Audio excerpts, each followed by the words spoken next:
All right, we are back with the Monday edition of the Osceola Seminole Sidelines. My name is Pat Burnham. I am joined by managing editor Bob Ferrante. Bob, good morning. How are you? It was a busy Or, weekend, fun weekend, yeah. yeah, good afternoon, I guess it would be. It feels like morning time still. Had to Hey, drink for some. Mike Norvell, it's always a good morning. It's always bring the energy. Good morning, good morning. That's right. I have not seen Mike in a couple days, about 24 hours. I don't know what to do with myself. I've run into him in Daytona at the 500. Now, obviously, the man does not take many weekends off. It was another huge weekend recruiting wise for Florida State. They finished practice on the first 3 days of spring practice on Friday. Had a ton of recruits on campus Friday afternoon to view practice and be a part of FSU's Legacy Weekend, where we saw Jermaine Johnson come back on campus, Jameis Winston, Deshaun Coburn, Keir Thomas, among others, as they took part in the weekend with recruits. And obviously, we're here for Jermaine Johnson's brick ceremony, where he is going to have a brick outside the Moore Center. But a huge weekend on the recruiting front, Bob. I mean, some of the best prospects in the state of Florida, let alone the Southeast, were on campus. And by all accounts, more than successful weekend for Mike Norvell and his staff. And learned a lot about, I've got notes on about 8 kids that I want to talk about. I have about 25 names that I have written down that I think bear mentioning. And, I think where I want to start was, there's several big time recruits for Florida State that they have made priorities that came out this weekend, committing to official visits, not committing to Florida State. I probably should not use that phrase when it comes to recruiting. But the number 2 ranked center, Jason Zandamela from Clearwater Academy, announced on Saturday that he has set an official visit with Florida State for the last weekend in June. We had a fascinating interview with him where, he could not contain his excitement about the visit. He was very impressed. Of course, Jason's been on campus multiple times. But towards the end of the video interview, somebody asked him, who was the leader in his recruiting process. And he got this big smile on his face, and he turned around. And I don't know whether he's trying to look at Mike Norvell's office or not, but he certainly was looking at the Seminole logo on top of the Moore Center. So good news for Florida State. He is a guy that Alex Atkins has prioritized. Mike and Alex both told Jason that they think he fits this program. So they did get an official visit commitment out of him for the last weekend in June. Obviously, they got some competition to go against. He does have unofficial visits scheduled to Miami, USC, Oregon, and then I read somewhere possibly Penn State. So, and that's all over the next month. But the good news is Jason Zandamela has committed to a official visit, which listen, you only get 5. So, and he's been on campus several times in the last 6 weeks. So, big news there on Jason Zandamela. And listen, it's so fascinating to get to talk to these kids, and we forget about the excitement about recruiting. We have to cover it, and we're older, so but you see the excitement and just the for even the newness of that weekend, and listen to Jason. But anyway, obviously we've got a written article on Jason on the Osceola. We've got his video interview. So if you have not checked that out, please do. Then, of course, the top corner in the nation, Charles Lester, was back on campus. Charles Lester, the 3rd number 1 ranked cornerback by rivals, Sarasota Riverview product.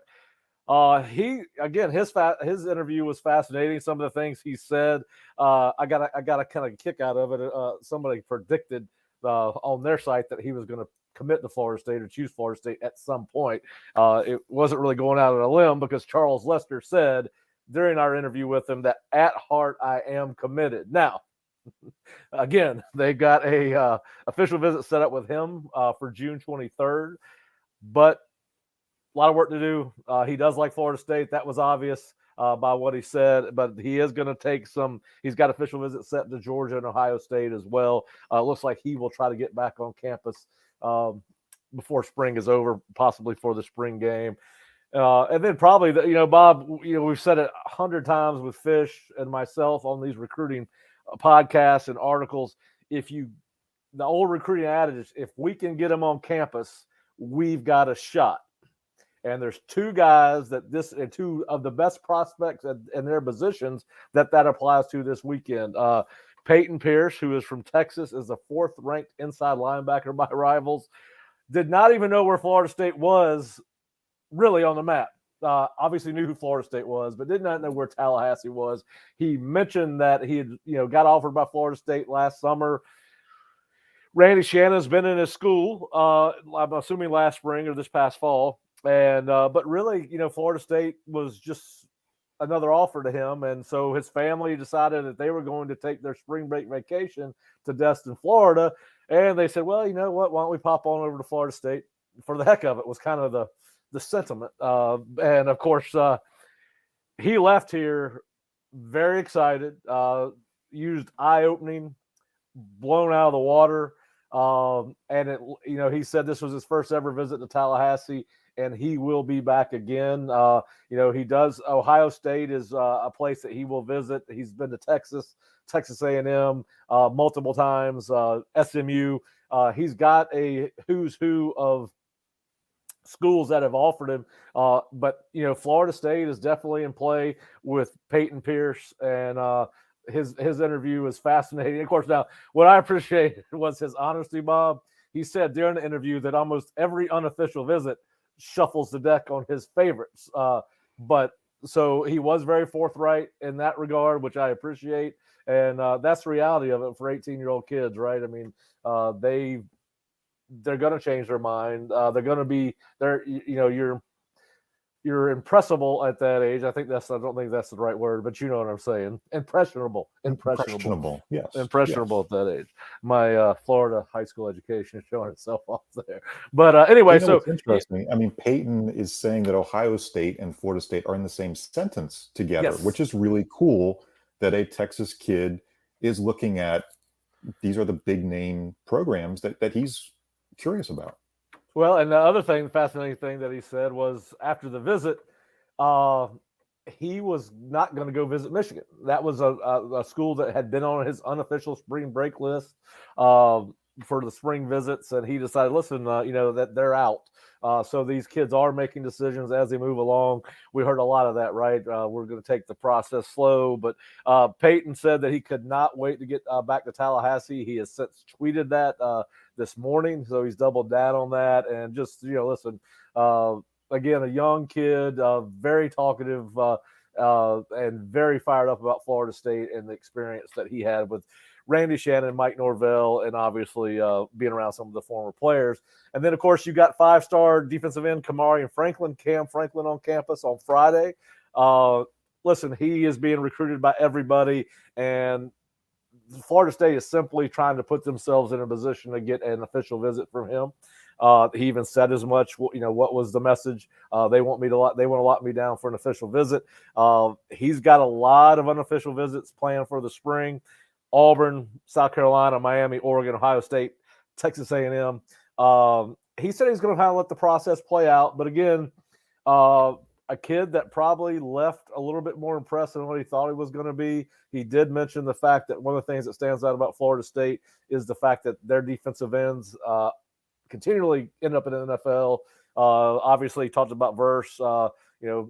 He thinks Verse is going to be a first-round guy.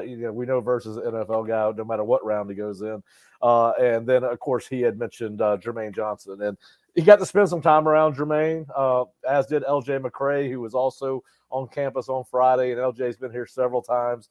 LJ's kind of a quieter kid than some of the others. And, but he was, he's been back on campus multiple times. That's always a good sign. And he is a kid that is also targeted by Florida State. So, a lot going on there. We talked to Xavier Lucas, also written and video interviews with the Osceola. He said FSU is in the top 3. Wouldn't tell us where they are. He is a cornerback from Fort Lauderdale-Dillard. He did also Michigan, also mentioned Michigan, Wisconsin, and Illinois as people that were involved in his recruitment. So, somewhere in there, Florida State's either 1, 2, or 3. We saw some of the committed guys on campus, Bob, and it's kind of funny. Luke Cromenhawk made the comment I don't know exactly how he phrased it, but he has gone from a recruit to a recruiter, and he has spent a lot of time when he's on campus talking to these guys. And we actually talked with BJ Gibson, who is a highly sought after wide receiver from Georgia. And he says that he has heard from both Luke and Cam. So Cam Davis, the 5-star running back recruit, who doubled down on his commitment this weekend, saying that, he was thinking about shutting it down. There's been some, listen, all as good as he is, there's going to be schools come after him until he does sign the dotted line. I mean, you got Georgia right there in his backyard, Auburn, Alabama. He's surrounded by some big time schools that are so. But anyway, he has said that he's probably going to shut it down. So listen, it was a big weekend.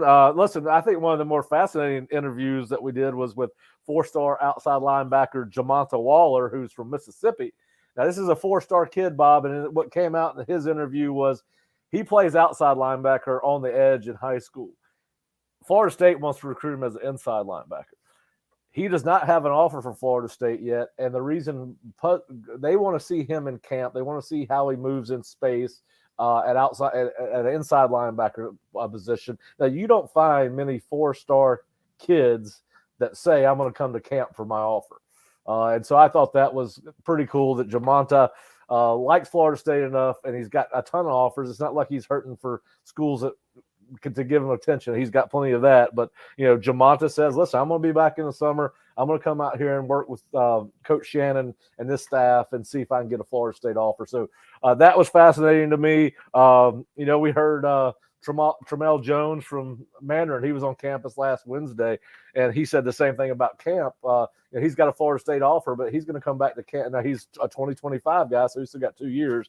But he even mentioned that, hey, I'm going to come back and I'm going to compete with all these quarterbacks. And so, those things are fascinating in a era where we're starting to see high school recruits treat football camps like NFL prospects treat the combine. I'm going to do this, but I'm not going to do that type of thing. And then, of course, and I'll wrap it up here. You had guys that we have not had a chance to get stories out on, but we saw on campus some big-time 2024 kids, including Fletcher Westfall, a 4-star offensive lineman, James Madison, a 4-star wide receiver, and Ethan Galloway, another 4-star wide receiver. And then, of course, they had a ton of 2025 kids on campus, 3 offensive linemen that are big-time national prospects, Mason Short, Braden Jacobs, and Nick Brooks. And then, of course, you had Elias Williams, a defensive end, tight end / athlete on campus. So anyway, it was a huge weekend. Ty Hilton, who was a priority on the offensive line for 2024, was on campus. But very, very, very, very busy weekend and very successful weekend for Florida State. And I think to kind of tie it up, using the legacy recruiting weekend concept, bringing a Jermaine Johnson back to have his brick reveal, it was more of an emotional moment, I think, for Jermaine than I expected. A guy who was on campus under 1 year, but the impact that Florida State had on Jermaine's life, the impact that it had on this program, on Mike Norvell's climb, yep. And then for Norvell to be able to present that to the recruits who were all gathered around the Bowden statue watching. So as fun as that video is to watch, if you were on our YouTube channel and you watch the video of Mike Norvell and Jermaine talking and Jameis Winston talking, almost you wanted to see a video of the prospects and their attention watching behind, because they were somewhat mesmerized by, Jermaine. Jameis Winston then follows it up. So a very well organized and orchestrated, I thought, event there to show what's next, what's the next piece for this program. And it's really those guys, those 24 and 25 prospects that are thinking about where do they want to go. Well, it was great timing by whether it was Jermaine, because of Jermaine's schedule, Mike, and being willing to work with Jermaine on when they could do this, to have these recruits on. Listen, Jermaine and Jameis are where these guys want to go. And, I thought both guys did an excellent job of sending their message to recruits. We heard, I thought Jameis, I've never been around Jameis before. I thought he was more than impressive. And actually, hey, he basically said, you're all good prospects, but we want guys that want to be here at Florida State. And that kind of goes with Mike's theme of fit. And then, of course, I thought Mike, he's got that little evangelist in him, and he hit on some key points on Saturday, talking about I thought the past, present, and future Seminoles. When those kids were sitting around, he was delivering his message. Listen, it was, and we talked to. I can't remember which of the 25 prospects we talked to over the last 2 days were, but we said, what stood out? And of course, he goes, well, one of them said, well, Jameis Winston was here. I mean, that's different. You don't go see Heisman Trophy winners at every school when you're on an unofficial visit. So I think they all to a man said something about how impressed they were by the former players that were there, and that they thought it was impactful in their recruiting process with Florida State, that what those guys had to say. And it speaks to and they mentioned the fact that, one of them alluded to the fact that, Jameis didn't play for Mike, but he was back. And, what that means says about Florida State's program and the legacy that Florida State has with its former players. So listen, I don't know, short of maybe getting commitments from 4 or 5 of their top targets, I'm not sure it could go any better. Mike certainly and his staff have certainly made an impression on these kids. You hardly ever talk to a prospect coming out of that, any unofficial visit, where they just don't rave about Florida State. And of course, when you had a ton of defensive end prospects that want to be Jermaine Johnson, that had to have an impact. And then anytime you have a guy that has a Heisman Trophy and you got a you had former NFL players. Corey Simon was there. That's probably stretching it for some of these kids. I mean, they probably have to get introduced to Corey and say, this is a 2-time All-American, first-round draft pick. I think he was an All-Pro for the Eagles at one time. But anyway, an impressive group of guys there, both high school and former players. And listen, it was a fun 2 days. I think everyone everyone on Mike's staff and everyone on our staff has earned a couple of days just kind of sit back and relax. But yeah, listen, they're going to come back from spring break next Monday, and we expect to see more top tier prospects on Florida State's campus at each and every practice, as Florida State has 12 more to go. So, but yeah, recruiting. I think Mike and his staff have really taken Florida State's recruitment to another level coming off this 10-win season. Yeah, I mean, we knew it was building toward a top 5 class. That's where it is, I think, number 4 in the Rivals rankings. And again, for those who have maybe been critical of how Coach Norvell has recruited, I would say his 21 class was better than 20, 22 class was better, 23 class was a little bit better. And really, it is about the rankings to some people, but it's about identifying that right fit, that right guy. We've seen Brock Glenn in some practices already and been very impressed by Brock. Now, again, not a 5-star high-end quarterback. A lot of programs wanted him. Ohio State wanted him. Had him. Over at one point as a commitment. So it's about identifying that right guy. And I think when the phone rings now, it's answered because it's Mike Norvell on the other line. And that's kind of the funny story of Jermaine Johnson. When Mike Norvell reached out to Jermaine initially, it was Florida State. I'm not going to Florida State. I don't want to talk to Mike Norvell. I have no interest. But how things have changed, in part because of guys like Jermaine, Keir, Mackenzie Milton, those transfer additions really built this program in terms of stature, and that's been taken over by the Jordan Travises, the guys who've been here since 2019, 2020. It's kind of been that group that's pulled this climb for Mike Norvell. Yeah, listen, and we've all and before we move on from Jermaine, congratulations to him, by the way. He became a father on Friday night. So he's had a heck of a last 3 or 4 days, and he even mentioned that he goes, I did not. We were talking to him off the record. He mentioned as he was leaving, mentioned that what a life. He did not realize what having a daughter, how it would change his life in less than 24 hours. He goes, it's totally changed my perspective on a ton of things. So anyway, it was fun to see him there and happy for him. I mean, he seems like he's in a great place and really did a fantastic job with the recruits. So he was at practice on Friday, spent some time with some of the defensive ends, and then obviously went to lunch with the kids on Saturday as part of their unofficial visit weekend. So it was kind of fun to see those guys back on campus, and certainly meant a lot to the kids. And of course, you mentioned Brock Glenn, and the team was on the field in full pads on Friday. And since I guess it's a good segue into spring practice, but they were in full pads for the first time. Brock Glenn is a guy, Bob, that the ball just comes out of his hand different. When you get around these guys, it's fun to watch them in pads. And Brock Glenn is a guy, and listen, he's got some time. He's got to wait his time because of Jordan Travis. But you watch him, and it was hard not to be impressed with what we've seen from Brock Glenn in the first 3 days. And then, but what are your biggest takeaways from the first 3 days of spring practice, particularly what we saw on Friday? Yeah, on Brock specifically, I thought he was really composed. I think his maybe Wednesdays and Friday practices were better than his Mondays. So you're seeing a guy who, again, 17 years old, out there competing against the 22 and 23-year-olds and holding his own. Watched the receivers a lot on Friday, and the consistency of a Ja'Kai Douglas, a guy who does not get talked about a lot in that receiver room, although we've all sort of been high on that group of redshirt juniors who could, really take a step forward. Ja'Kai Douglas is that guy who runs very crisp routes, has the speed to get some separation from a DB, a really tough cover. I thought Johnny Wilson had one of his best practices.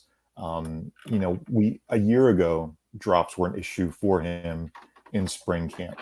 He had not worked through that. He just had to catch a couple hundred on the jugs machine day after day after day. And I think for Ron Dugans, it was about building confidence, not so much yelling about every drop, but building confidence. Yep. I think we're seeing a different Johnny Wilson 1 calendar year from March of 22. A fantastic, look at him. And I think the receiver group, the tight end group, we're still very impressed with Kyle Morlock, what he's brought to the table. You'll get tired of hearing it, but he runs like a receiver, looks like a tight end, very, very physically well built. Again, how does he do as a blocker, play in, play out of practice, scrimmage and whatnot, to be seen. And I think he'll have to grow into that. I don't think they ask him to do that a lot. It's shorter. He was their best player, best receiver. I agree with you. I think he will continue to grow into that role. And listen, you mentioned Johnny. I think that's he knows what the expectation is, right? He's been in the program a year now, and what we have seen, and we thought this might be the case. I think the intensity level of practice has ramped up because of the competition. And the reason Johnny Wilson's having a better spring is because there's a guy behind him that, there's potential. At most positions, we think this is going to be a very deep team. And so I think that we talked about would these practices be more physical because of the depth. And if Friday was any indication, we think and that's what we're going to see the rest of the spring. Yes, it's going to be a more physical spring because of the competition. And but yes, it's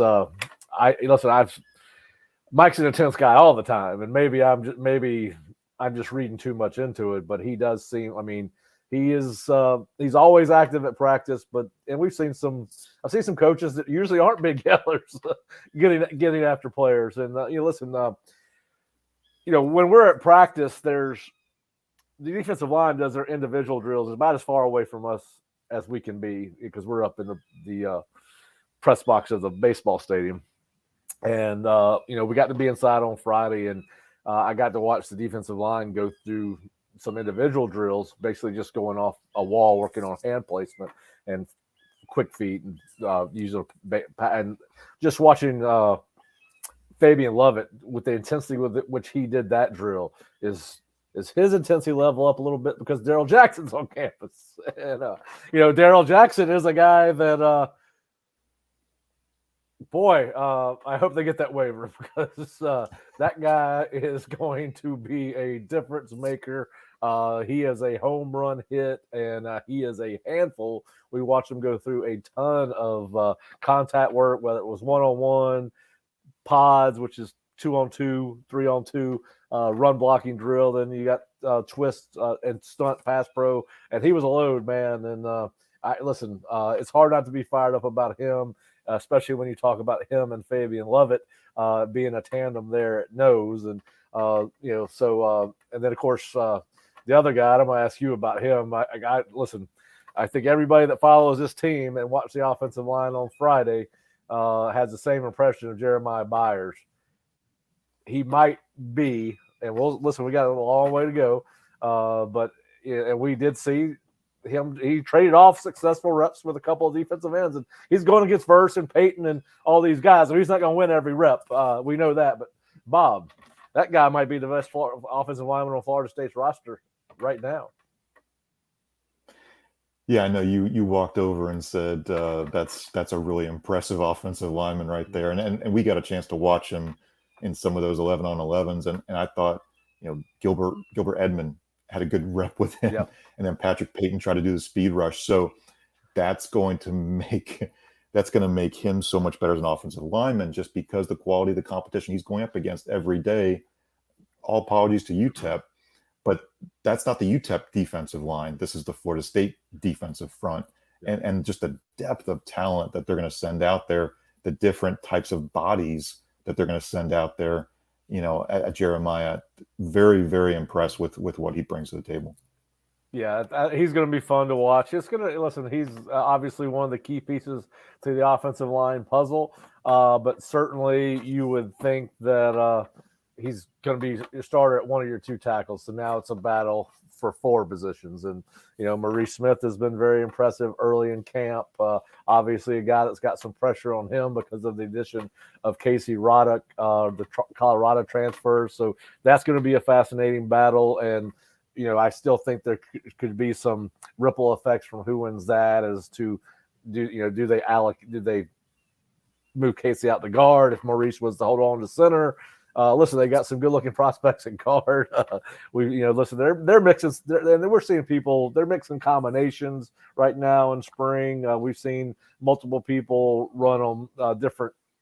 I guess I'm not going to call it depth charts, but we've seen different combinations of 5 guys through three practices in spring. I think that's going to be fascinating, and of course, we've been impressed with what we've seen from KJ Kirkland. The safety from Jacksonville, that's again another kid that's in school a semester early. We've talked a lot about the offensive guys. Who else has stuck out to you on defense so far? I really like Fentrell Cypress. I think that's a guy you're going to be happy with, watching in the spring game and into the season, because I think we were curious, even though the pass defense was really good statistically, it kind of felt like at times you were missing those corners who could really be the lockdown term is used a little too much, like the elite quarterback term is used. You have to be competitive every single snap as a number 1 or number 2 corner. And I think Fentrell gives a lot of height, a lot of weight to the bigger receiver, but the way he battles, that is something that's very, very impressive. And this is a deep group at corner. I think we're still kind of questioning how the piece is going to fit at safety. Akeem Dent, as Mike Norvell said, Akeem Dent jumped in really, really late in tour of duty because of an off-season injury. So Akeem's working his way back into the rotation. Good spot for KJ Kirkland to work his way in. Shaheem Brown is a guy that I think we all see that potential beyond just what he did in the LSU game with that block. There's a lot of athleticism there, but the big question still is, yes, who is the guy or who are the guys that are going to replace the Jamie Robinson at safety? Because that's very much necessary. That over the middle guy who minimizes the big plays, keeps things in front of you. So lots of good candidates right now. Just a question of who's the dependable candidate, I guess. Well, like we said, this is we have not been as fired up about a spring practice period in the now, what are we going on, 5 seasons covering Florida State since the Osceola rebranded itself in before the 2019 season. God, it doesn't seem possible at all. But anyway, listen, I hate that they took a break. I wish they'd kept the kids. Yeah, we want to see the pads on this week. Let's get the pads on this week. That was disappointing. Of course, we didn't have. We were no shortage of work with Legacy Weekend. But and listen, speaking to that, Bob, and we'll kind of segue into the other sports. There's no shortage of things going on off the football field. You got baseball, softball, and basketball going on. Women's basketball. I know you were at the tournament selection announcement ceremony. I think was at Glory Days. Is that where it was last Yeah. night? Yeah. Sunday night. Good crowd. Good crowd. Just Yeah. talk a little bit about that and what's going on with the basketball women as they get ready to go into the NCAA tournament starting, I guess, this week. Yeah, they'll play Friday afternoon. They're going to play Georgia up in Iowa, and I think the big questions with this team are: A, is Tanaya healthy? We think that answer is yes. It's been a good break for her to get back on the court, get some rest, be able to practice, but not that day in, day out strain on her because she missed that ACC tournament game against Wake Forest. But a good break for this team to focus on the fundamentals. They will open up against Georgia on Friday afternoon, and if they win, they will face Iowa, number 2 seed. So that's going to be a tough matchup on the road, which is the other big question for this team because Florida State only had 1 home loss all year. All of their other losses have been road or neutral. That's the challenge is can you bring that business-like mindset and frankly pull off what would be a massive upset to go up to Iowa and potentially beat them. But good to see the Seminoles in. It's the 10th straight year that Florida State is in the NCAA women's basketball tournament. There's only a small group of schools that can say they've had that kind of consistency. And now Florida State can say they've done it with Coach Sue Semrau and now Coach Brooke Wyckoff. So kind of a cool stat just to put in perspective, a bit of a consistent decade for them. Well, listen, it's no matter what sport you coach, it's hard to replace a legend. And Sue is a legend at Florida State, and obviously, well, Brooke's a legend in her own right. She was a hell of a player at Florida State. So, but it's different when you're taking over a program, and she's off to a great start, and obviously can't wait to watch them compete on Friday and hopefully advance to the next round. But a truly successful season for her in her first year, and seems to be a lot of energy around that basketball program right now. Another program that's got a lot of energy around it is the baseball program. I actually went and caught a couple of innings of my first Link Jarrett era baseball game on Sunday. They took 2 out of 3, I believe, from Pitt. I did not stay for the whole game. Did not even know if they got it in. But just the overall thought, and we got Buster Posey ceremony. So just get us caught up to speed on FSU baseball from the weekend, Bob. Yeah, I think the bummer with the Sunday game was the rain kept hitting them. The rain and the lightning ended up being a 7-inning game, and Florida State lost. But honestly, a really good series, I think, to start things off. Link Jarrett has admitted this pitching staff is razor thin. His words, razor thin. So when you get to a Sunday game, you've gone through a lot of your best guys, and especially with Wyatt Crowell now, that Saturday starter, you can't look to the bullpen and think, when and where do I go to Wyatt Crowell because he's not available. So Florida State ran through some arms, got into a bit of trouble Sunday, and that's going to happen. I think we're starting to see this might be the challenge for the Seminoles where they're going to have to scrape to win 2 out of 3 of these weekend series just because they don't have enough quality arms. They're still developing a lot of those younger guys. I mean, we're seeing some emerge. We're seeing Doug Kirkland, the veteran there, coming back from Tommy John surgery. Ryan Dennison, good freshman right-hander. Yes, there are some candidates again, but like everything else in life, candidates, how dependable are they in those pressure situations? And that's what Link Jarrett wants to see in pressure situations. How do you fare? It was a really, really cool weekend to see Buster Posey back. I haven't seen him in years and years. He's a guy who does not enjoy the limelight. He does not enjoy being out there, tipping his hat and talking to the fans. I thought what was really cool was not just that he was there. He spoke to Mike Martin Sr., who was back on the field. He got to appreciate how much 11 meant to his career, how much Mike Martin Jr. meant as far as that transition from high school shortstop to catcher and really shaping what is for Buster potentially an MLB Hall of Fame career. But Buster got to spend a lot of time around the program. He not only spoke to the players in the clubhouse, he took a Q&A from them, which I think is really cool that he took the time to say, okay, what questions do you have, guys? So everybody in the room was able to ask a few questions and kind of pick Buster's, brain about certain games, certain championships. Hey, in addition to the World Series titles, he caught a perfect game. Just some cool things that, Buster Posey's able to come back and share. And I think, as a baseball player, as a coach, you're going to remember when Buster came back that day. It was a really fun kind of lifelong memory for a lot of those guys. And it can be aspirational for them that, he knows he didn't get a College World Series title. He asked Link Jarrett, he told the team, hey, now it's your chance. Go out there and fight for it and see what you guys can't do. Yeah, listen, Jameis threw out the first pitch on Friday. Not the best first pitch ever. Yeah, who would have thought that Mike Norvell's first pitch would have been better than Jameis's? He bounced it, didn't he? I have been told the worst thing you can be asked to do is throw out a first pitch. And even presidents will say, they got to put on the jacket, the bulletproof vest, and then try to throw a first pitch with that big jacket on. Nobody can really get a first pitch to the catcher's mitt. Actually, the guy who did it was Buster Posey's son, because Buster goes out there with the catcher's mitt to catch a ball from his son, who I think was 11, goes out on the mound, and he throws a strike. So awesome to see Buster's kid throw a strike. And maybe if he's a prospect down the road, he might want to, check out Florida State too. Yeah. Well, I'm sure Florida State would enjoy that. Of course, now Jameis made up for it with his speech to the recruits on Saturday, so he more than made up for it. But listen, I'm gonna tell you the one thing they did do on Sunday. I don't know so much about the pitching, but they can hit.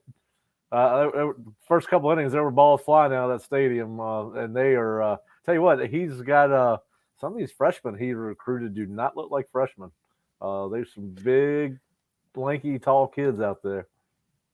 Cam Smith, the third baseman, is a major league prospect, a guy who, we passed up big money to play college baseball. And that's been a cool storyline for the sport of college baseball, is that guys want to come to college to develop. They don't want to ride the bus at 18 years old and be in rookie ball or single A. And we've seen that for years. Buster Posey was a guy who did not want to jump right in and play in the minors. Drew Mendoza a couple of years ago was a guy who did not look like a college third baseman either. But yes, we're seeing more and more of these freshmen. Florida State needs to get Diamez Ross back. He's had that finger injury. That was that leadoff guy, that center fielder that, not just set the tone at the top of the order, but we've seen some defensive issues at times with this roster because they're still kind of figuring out who to slot where. But this is a lineup, Pat, like you said, they're capable of putting 8 or 10 runs up there on the scoreboard. And it's fun to watch. And sometimes it might be by necessity. They may need to bail out that pitching staff with a really nice, comfortable cushion of runs too. Yeah, and of course they are ranked. Come out of the weekend ranked number 21, and then they're off today and head to UCF for a 2-game series. Tuesday, Wednesday, before coming back for a 3-game homestand against Boston College, and actually then they go back on the road. So anyway, 2 games they're on the road, UCF, and then of course FSU softball had they've played some really good people, but they went and played a top 10 Oklahoma State team. What was the latest from the softball diamond? I think part of it was, impressive start with what they did on Friday. Saturday's game really got way out of hand. Sunday left some runners on, and you had those opportunities. They were 60 feet away from plating the tying run in the 7th inning on Sunday. So it felt like they were just that close. Really good competitive pitching over the weekend, I thought, from both sides. And this is the measuring stick for Florida State. You go down to Clearwater early in the year, and then it feels like the schedule takes a back seat. I mean, they ripped off 11, 12 straight wins there against a lot of opponents that you just don't hold in high regard in the softball world. But this was a really cool trip. This was the return trip to Oklahoma State, after the Cowgirls had come down here last year to play a series. And of course, Lonnie Alameda will play Tuesday at her alma mater, Oklahoma. Tuesday, 7 p.m. It's on ESPN Plus if you've got that streaming service. And if not, we'll have some full coverage on the site Tuesday night after the game. But really some big games for Florida State softball. And they jump into ACC competition beginning Friday. Yep. Syracuse coming to town. Listen, a ton of things going on around Florida State's campus and athletics program, and kind of a breather, I guess, recruiting wise for a couple of days. I'm going to enjoy that. Try to get caught up on some things, but obviously the ball and stick sports are in play. Women's basketball, so still plenty of sports to follow this weekend, and Listen, if you're not a subscriber to the Osceola, but you do listen to our podcast or watch us on YouTube television, please go to floridastate.rivals.com. We've got free content on recruiting that you can look at. Obviously, we got stuff behind the paywall too, but you can go to floridastate.rivals.com or theosceola.com.